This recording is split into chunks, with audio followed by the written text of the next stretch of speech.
Hi guys, welcome back. Today I'm going to be reading a chapter of Harry Potter and the Philosopher's Stone, so let's jump right into it. Chapter 1. The Boy Who Lived. Mr. and Mrs. Dursley of number 4 Private Drive were proud to say that they were perfectly normal, thank you very much. They were the last people you'd expect to be involved in anything strange or mysterious, because they just didn't hold with such nonsense. Mr. Dursley was the director of a firm called Grunnings, which made drills. He was a big, beefy man with hardly any neck, although he did have a very large moustache. Mrs. Dursley was thin and blonde and had nearly twice the usual amount of neck, which came in very useful as she spent so much of her time craning over garden fences, spying on the neighbors. The Dursleys had a small son called Dudley, and in their opinion, there was no finer boy anywhere. The Dursleys had everything they wanted, but they also had a secret, and their greatest fear was that someone would discover it. They didn't think they could bear it if anyone found out about the Potters. Mrs. Potter was Mrs. Dursley's sister, but they hadn't met for several years. In fact, Mrs. Dursley pretended she didn't have a sister because her sister and her good-for-nothing husband were as un-Dursleyish as it was possible to be.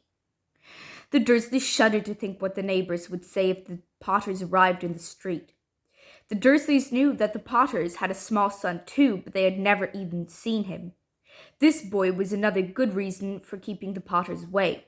They didn't want Dudley mixing with a child like that. When Mr. and Mrs. Dursley woke up on the dull grey Tuesday our story starts, there was nothing about the cloudy sky outside to suggest the strange and mysterious things would soon be happening all over the country. Mr. Dursley hummed as he picked out his most boring tie for work, and Mrs. Dursley gossiped away happily as she wrestled a screaming Dudley into his high chair. None of them noticed a large tawny owl fluttering past the window. At 8:30, Mr. Dursley picked up his briefcase, pecked Mrs. Dursley on the cheek, and tried to kiss Dudley goodbye, but missed because Dudley was now having a tantrum and throwing his cereal at the walls. "Little tyke," chortled Mr. Dursley as he left the house. He got into his car and backed out of number 4's drive. It was on the corner of the street that he noticed the first sign of something peculiar. A cat reading a map.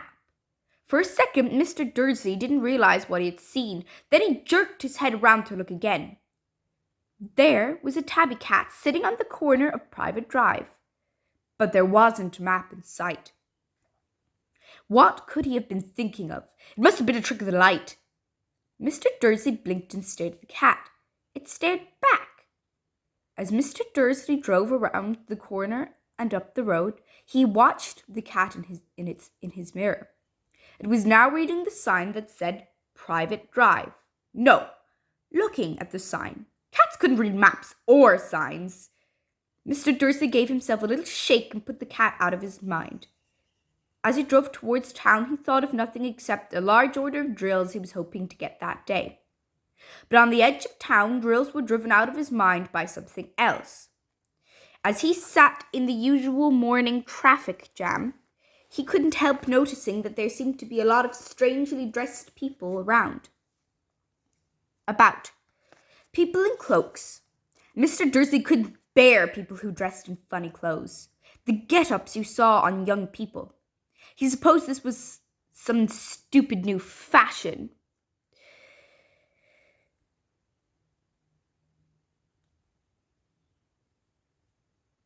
He drummed his fingers on the steering wheel and his eyes fell on a huddle of these weirdos standing quite close by. They were whispering excitedly together. Mr. Dursley was enraged to see that a couple of them weren't young at all. Why, that man had to be older than him. But then it struck Mr. Dursley that this was probably some silly stunt. These people were obviously collecting for something. Yes, that would be it. The traffic moved on, and a few minutes later, Mr. Dursley arrived in the Grunnings car park, his mind back on drills. Mr. Dursley always sat with his back to the window in his office, on the 9th floor. If he hadn't, he might have found it harder to concentrate on drills that morning. He didn't see the owl swooping past in broad daylight, though people down in the street did. They pointed and gazed open-mouthed as owl after owl sped overhead. Most of them had never seen an owl at night time. Mr. Dursley, however, had a perfectly normal owl-free morning. He yelled at 5 different people, he made several important telephone calls, and shouted a bit more. He was in a very good mood until lunchtime, when he thought he'd stretch his legs and walk across the road to buy himself a bun from the baker's opposite. He'd forgotten all about the people in cloaks until he passed a group of them next to the baker's. He eyed them angrily as he passed. He didn't know why, but they made him uneasy. This lot were whispering excitedly too, and he couldn't see a single collecting tin. It was on his way back past them, clutching a large doughnut in a bag, that he caught a few words of what they were saying. "The Potters! That's right, that's what I heard." "Yes, their son Harry." Mr. Dursley stopped dead.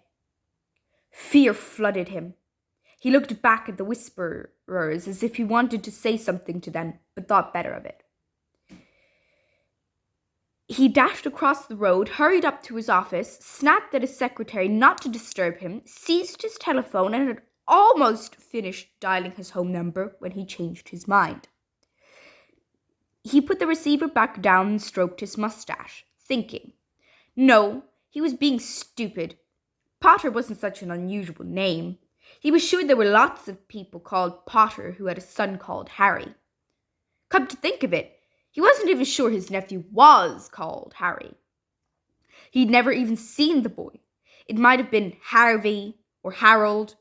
There was no point in worrying Mrs. Dursley. She always got so upset at any mention of her sister. He didn't blame her. If he'd had a sister like that, but all the same, those people in cloaks. He found it a lot harder to concentrate on drills that afternoon, and when he left the building at 5 o'clock, he was still so worried that he walked straight into someone just outside the door. "Sorry," he grunted as the tiny old man stumbled and almost fell. It was a few seconds before Mr. Dursley realized that the man was wearing a violet cloak.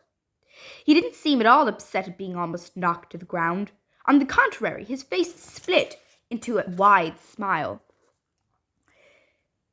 And he said in a squeaky voice that made passers-by stare, "Don't worry, my dear sir, for nothing can upset me today. Rejoice, for you know who has gone at last. Even muggles like yourself should be celebrating this happy, happy day." And the old man hugged Mr. Dursley round the middle and walked off. Mr. Dursley stood rooted in the spot. He'd been hugged by a complete stranger. He also thought he'd been called a muggle, whatever that was. He was rattled. He hurried to his car and set off home, hoping he was imagining things, which he had never hoped before, because he couldn't approve of imagination. He didn't approve of imagination. As he pulled into the driveway of number 4, the first thing he saw, and it didn't improve his mood, was the tabby cat he'd spotted that morning. It was now sitting on its garden wall. He was sure it was the same one. It had the same markings around its eyes. "Shoo!" said Mr. Dursley loudly. The cat didn't move. It just gave him a stern look. Was this normal cat behavior? Mr. Dursley wondered. Trying to pull himself together, he let himself into the house. He was still determined not to mention anything to his wife. Mrs. Dursley had a nice, normal day. She told him over dinner all about Mrs. Next Door's problems with her daughter and how Dudley had learned a new word, shat. Mr. Dursley tried to act normally. When Dudley had been put to bed, he went into the living room in time to catch the last report on the evening news. And finally, bird watchers everywhere have reported that the nation's owls have been behaving very unusually today. Although owls normally hunt at night and are hardly ever seen in daylight, there have been hundreds of sightings of these birds flying in every direction since sunrise. Experts are unable to explain why the owls have suddenly changed their sleeping pattern. The newsreader allowed himself a grin. Most mysterious. And now over to Jim McGuffin with the weather. Going to be any more showers of owls tonight, Jim? "Well, Ted," said the weatherman, "I don't know about that, but it's not only the owls that have been acting oddly today. Viewers as far apart as Kent, Yorkshire, and Dundee have been phoning in to tell me that instead of the rain I promised yesterday, they've had a downpour shooting stars. Perhaps people have been celebrating bonfire night early. It's not until next week, folks. But I can promise a wet night tonight. Mr. Dursley sat frozen in his armchair. Shooting stars all over Britain? Owls flying by daylight? Mysterious people in cloaks all over the place? And a whisper about the Potters. Mrs. Dursley came into the living room carrying 2 cups of tea. It was no good. He'd have to say something to her. He cleared his throat. Petunia, dear, you haven't heard from your sister lately, have you? As he had expected, Miss Dursley looked shocked and angry. After all, they normally pretended she didn't have a sister. No, she said sharply. Why? Funny stuff on the news, Mr. Dursley mumbled. Owls, shooting stars, and there were a lot of funny-looking people in the town today. So? Snapped Mrs. Dursley. Well, I just thought maybe it was something to do with, her lot. Miss Dursley sipped her tea through pursed lips. Mr. Dursley wondered whether he dared tell her he'd heard the name Potter. He decided he didn't dare. Instead, he said as casually as he could, their son. He'd be about Dudley's age now, wouldn't he? I suppose so, said Miss Dursley stiffly. What's his name again? Howard, isn't it? Harry. That's the common name, if you ask me. Oh, yes, said Mr. Dursley, his heart sinking horribly. Yes, I quite agree. He didn't say another word on the subject as they went upstairs to bed. While Mrs. Dursley was in the bathroom, Mr. Dursley crept to his bedroom window and peered down into the front garden. The cat was still there.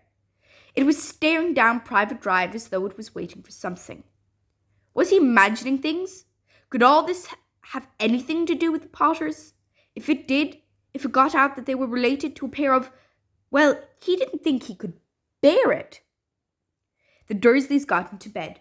Mrs. Dursley fell asleep quickly, but Mr. Dursley lay awake, turning it all over in his mind. His last comforting thought before he fell asleep was that even if the Potters were involved, there was no reason for them to come near him and Mrs. Dursley. The Potters knew very well what he and Petunia thought about them and their kind. He couldn't see how he and Petunia could get mixed up in anything that might be going on.